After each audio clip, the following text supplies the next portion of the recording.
કરીશું middle East યુદ્ધની વાત. અમેરિકાનું ઓપરેશન ઈરાન.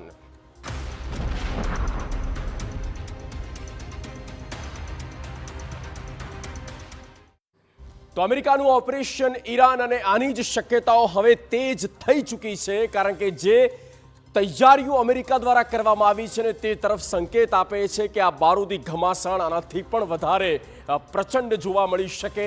અમેરિકાએ ઇઝરાયલને સૈન્ય સાધનો મોકલ્યા. જુઓ આ મોટી અપડેટ. અમેરિકાએ ઇઝરાયલને કેટલાક સાધનો મોકલ્યા છે.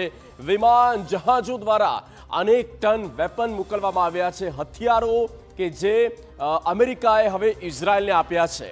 અને અમેરિકા કરી શકે છે ઈરાન પર હુમલો. ઇઝરાયલથી આ વધુ કેટલાક ઘાતકી હુમલા અમેરિકા ઇઝરાયલ બંને મળીને ઈરાન પર કરવા જઈ રહ્યા છે, તે પ્રકારના પણ અત્યારે સમાચાર મળી રહ્યા છે. એટલે એક તરફ જે શાંતિની વાર્તાઓ થઈ રહી હતી તે બધી જ એક તરફ રહી ગઈ, અને આ તરફ યુદ્ધના ભણકારા પહેલા કરતાં વધારે તેજ થયા